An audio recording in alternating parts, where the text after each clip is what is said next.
Good morning, one and all. Welcome back to our PCC session. So, myself Rajeshwari.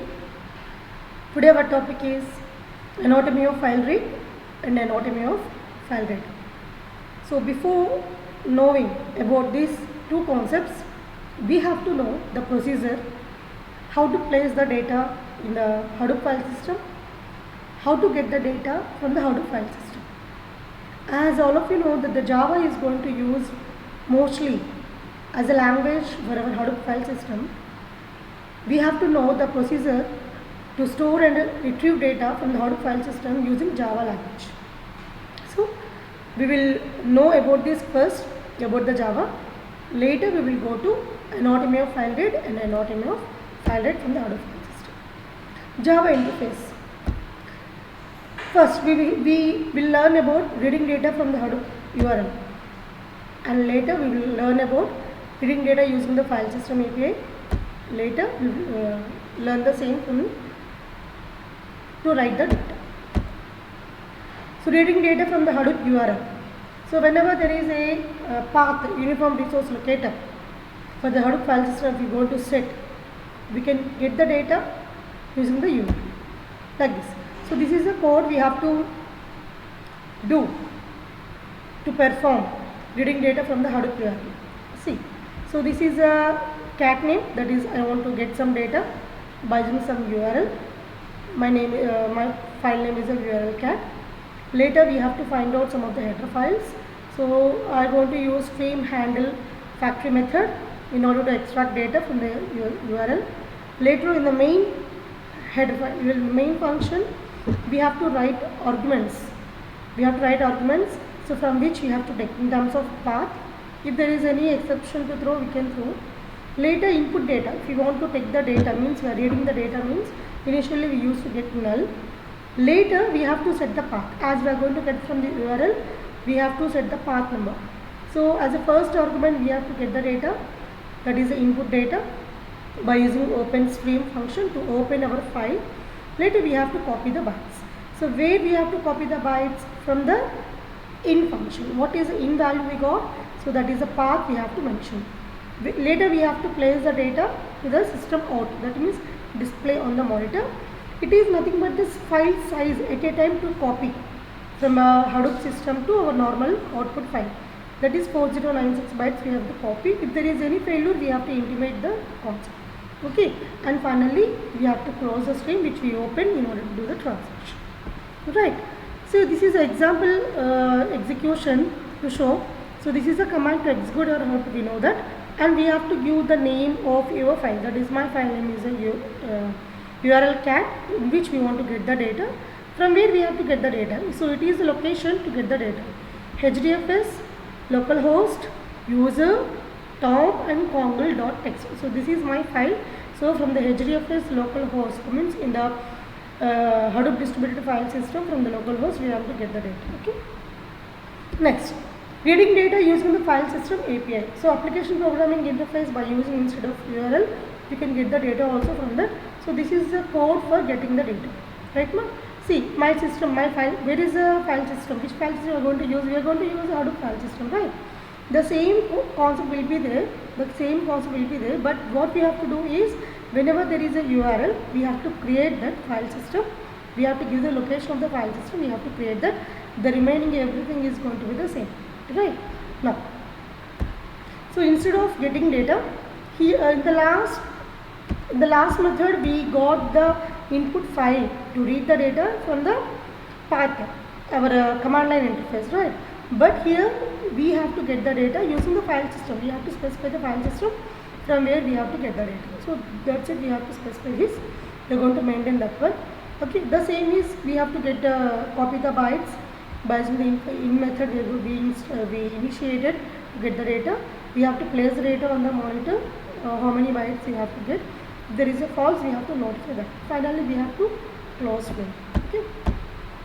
Right. So execution. So what is the file system we want to use? So my file system name is, I have given this file system cat. This is the location of my file. Same file is going to be, I want to retrieve from the data. Next, third step is the writing data. It's a very easy from our local file system to we have to place the data to the Hadoop file system.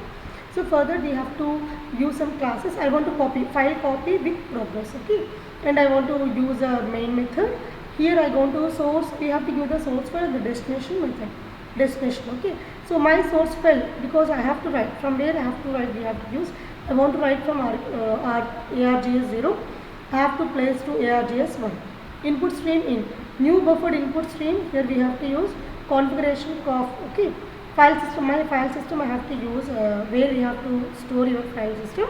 So I have given some destination address in the argument 1. I have to give by based upon the configuration. Okay. Next, so we have to use output stream so that our file is going to be created. New file is going to be created, specified at the destination location, and we have to check it whether it is a progressible or not. Whenever there is a storage problem in the Hadoop file system, then system have to notify that. In order to get the notification like that, in that situation we have to make a call, right? So we have to get the progress of everything, means transferring the data from here to Hadoop file system. Still, whenever the end of the file system is copied, reach to end of the file system, we have to place the dot. It is not mandatory, but to notify that the end of the file system is occurred, we have to tell that, and finally we have to shift the data to 4096. Okay. Next, execution. So now I want to see my file name is file copy with progress. My input file is here, my local file system it is, and I want to place this file system to the Hadoop file system, right? So this is a methodology we have to follow. And so this is our main concept to learn anonymous file. Whatever the transactions I have given in terms of Java interface, we have to represent that in the graphical notation. Okay. So in the graphical notation, we have totally 7 steps. 6 to 7 steps we will get. For the file read, we used to get 6 steps, and for the writing of the file, we used to get 7 steps. If you observe keenly, I specified totally the total steps clearly. See, here I have presently who I am is client and client, okay, HDFS client. I have to get the data from the HDFS file. So for that, in the HDFS concept, we have to open a file. Our file is going to open not in a local mode, but it is a distributed file system, because our file is somewhere else. Even though you are going to execute the Hadoop file system, our file is going to store somewhere cluster, okay, or some cloud system is going to maintain. So in that case, whenever we are going to access some data from the Hadoop file system, the distributed file system will activate. Automatically, it will make a request to the name node. If you remember what is a name node? Name node is the one which takes care of all the transactions of all files throughout the cloud. So it is the one where there is a metadata about all the transactions. So it will request where my file is. I want to get the file. So get block locations. Okay. Later, if you got the block locations, we have to create the file system data input stream, because it is a method which activate the HDFS to access your data from the HDFS file system. Right now, so if that is the case, if it is activated, then we have to read the data from the data node. So we have lot of data nodes here. How many data nodes is depends upon your data size. For example, your data size is around 1000 MB, and if your data is scattered in terms of multiple data nodes with a size of 64 MB, then all those data nodes have to activate and they get the data. Right? So at the end, whenever your transaction is completed in terms of reading the data, we have to close the file system. So, okay. So like this, anatomy of file read is going to happen from the HDFS. Next, network topology. Here we have to mention the few things, or remember few things is how much it will take time to access or process or to store your data. Means as it is a distributed file system, the data may not going to be available at the very near place. It may be scattered somewhere else, right? Now we have to check the scenario. See, here we have a data center 1, data center 2, D1 and D2. Okay, so in each data center we have lot of racks here. In each rack we have lot of computers here. Okay, right. Whenever our process, our data is, for example, this is our data and this is our processor. Okay, for example, if your data is here and the processor is the same rack, no problem at all. Okay, see, for example, if our processor is here and the data is somewhere else, rack 2. Okay, and if it is your data is here, your processor is here, a lot of time will be taken. Why? Means, see, I got D equal to 0. Means there is no distance between the data and the processor. We know that in the Hadoop, the processor will go to the data node. The data node will not come to the processor, right? The processor will go to the data to process the data. Why? Because it is a big data. It is not possible to transfer our big data in the network, right? So this processor have to go to the data, have to execute there, have to get the result, right? So in that way, we have to store this. If there is a two elements are at one place, the distance is 0. If elements are somewhere else, for example, in between these processor and the data, we have to go to, or we have to make a move in terms of two steps. First step, second step, in the same rack itself. Okay, then the distance is 2.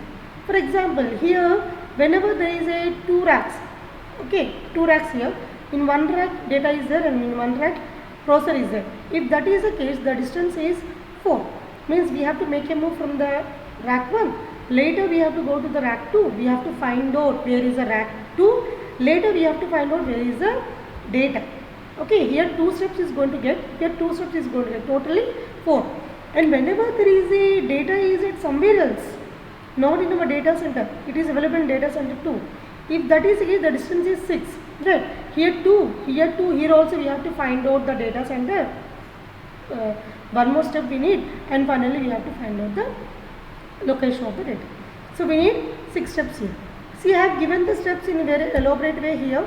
Using this notation, here are the distances for the 4 scenarios.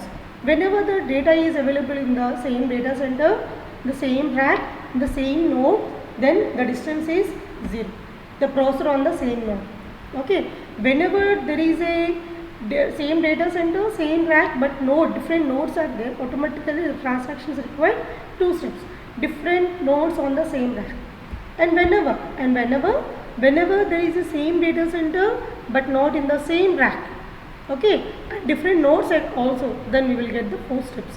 And finally, whenever there are 2 different data centers, D1 and D2, automatically the number of transactions are 6 will require. Okay.